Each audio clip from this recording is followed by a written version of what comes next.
Hello and welcome to West Wales, and in this video I'm going to be taking advantage of one of the local free resources that anybody can collect, and that's seaweed.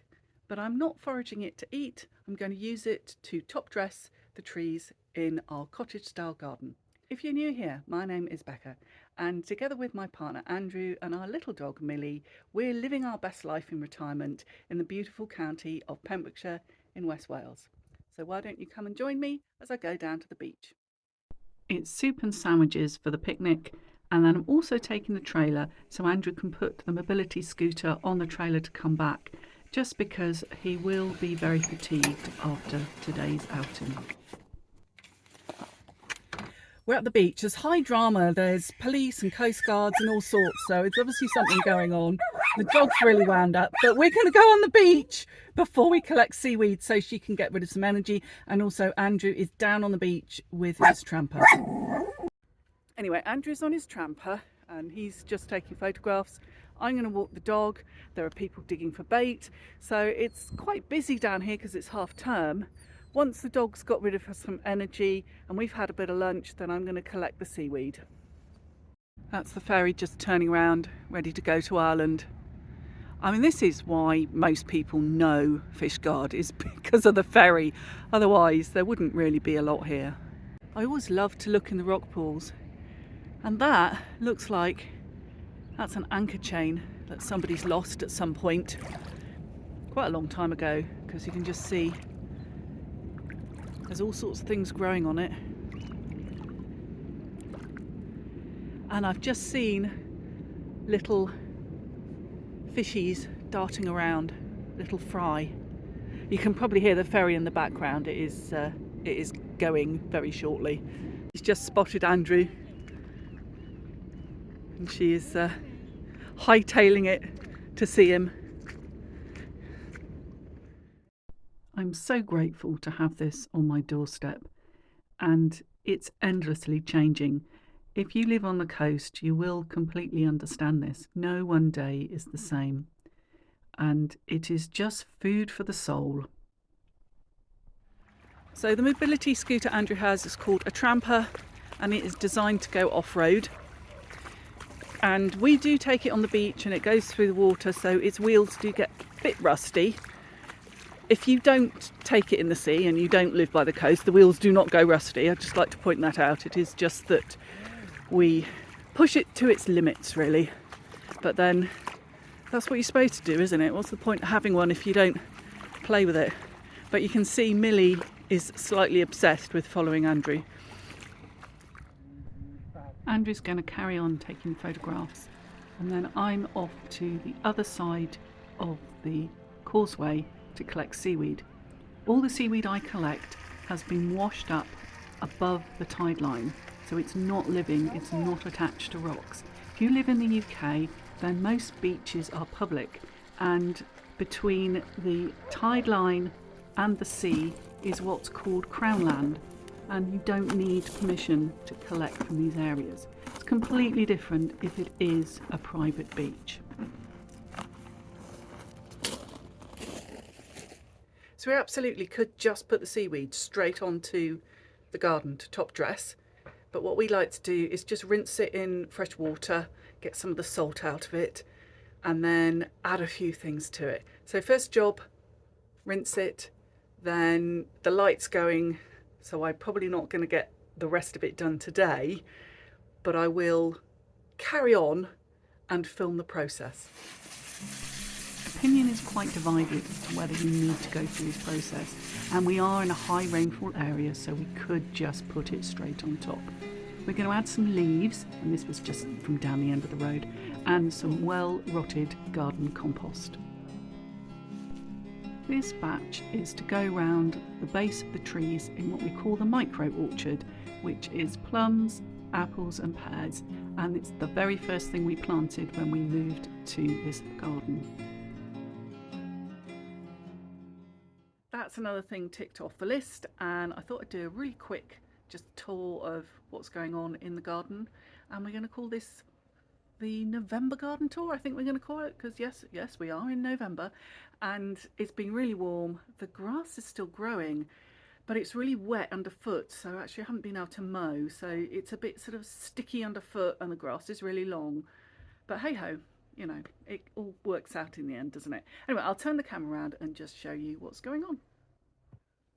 So this is what we're calling the pollinator's garden, and we've got some little seedlings coming up from the wildflower seeds that were planted probably in the last video, in the last garden video, maybe in the last garden video. Also put in a couple of really nice Rebecca. They are starting to go over now, but they're perennials, so they'll come back. And I'm just gonna go up there and just show you the roses, because we've got roses in flower. So we have these roses by the door.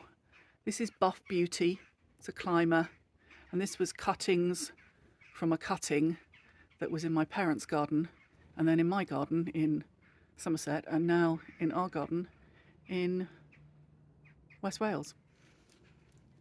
So this is a David Austin rose, Teasing Georgia. It's a climber, and this was a housewarming present from my parents, and we've got one on each side of the pergola, and they've been gorgeous. Got a lovely scent as well. So we have another David Austin rose. Can you tell we like David Austin roses? And this is called Buttercup, and it's a shrub rose, so it's going to fill this space, and it has quite open cups, which means that it is a little bit easier for the bees to get in and collect pollen and nectar. It's a lovely colour, and we planted it in the summer from a container grown plant, and it's done really, really well. I think it'll overwinter just fine. So the leeks are doing really well. They're for our Christmas dinner, and then behind them we've got the overwintering onions, and these are in the boxes that are the wheelchair accessible boxes. A few of the pansies have come out.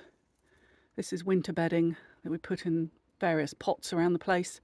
These are going over a little bit, but they're going to be gorgeous. So that's a slightly confused ceanothus, which is flowering in autumn, which of course they don't normally, but again, it's just been so warm.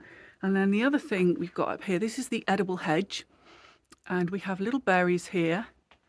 They are guava berries, and they are edible for humans. Allegedly Queen Victoria's favourite fruit, but I think I probably said this the last time I showed you this hedge. There was something wrong with the woman's taste buds, because I think they are very medically tasting. I don't like them, but they are going to be fantastic for the blackbirds, so we're going to leave those for the birds. And this sort of rockery area, we do very much leave it for the wild plants, which, if you're being cynical, you can say we don't do any weeding. And no, we don't.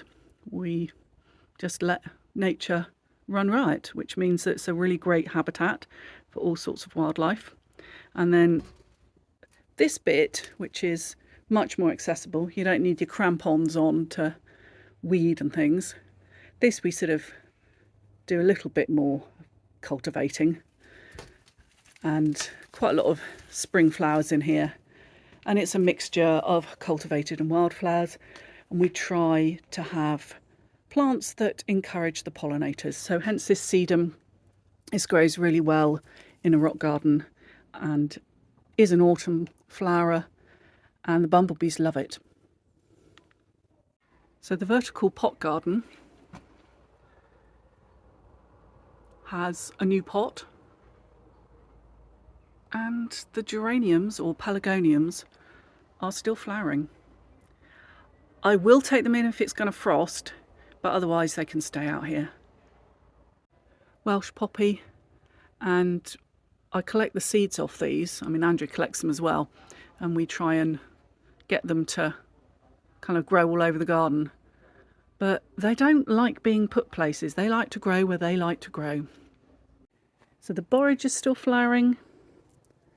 Another good bee plant. Got some lovely carrots to come. There's a few little beetroot. They start to get a bit woody if you let them go on too long. So we'll probably have those as baby beetroot fairly soon.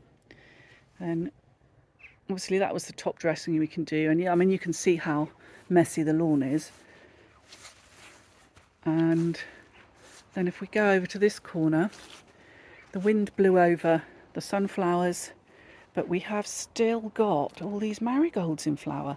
Oh, and also the straw flower is still flowering. And if I back up here, some nasturtiums still flowering. Then the berries on the cotoneaster are really very red, and those are for the birds. They are slightly poisonous to dogs. I mean, dogs don't particularly want to eat them, but just they are a little bit poisonous to dogs. So I do just have to make sure Millie doesn't decide to eat them. I mean, she is a bit of a scavenger. Then this area here is the area that we're going to dig out and replant, and that will probably be a bit of a winter job. And I've probably told you this before, but this basalt is going to go down to the community garden. So that's what's going on in our little cottage style garden. I've said it before, don't live in a cottage. We live in a 1960s bungalow. But just because you don't live in a cottage doesn't mean you can't have a cottage garden. So on that note, I will say goodbye. And you know how YouTube works, so kind of do the YouTube stuff. Subscribe if you're not, and I'll see you really soon.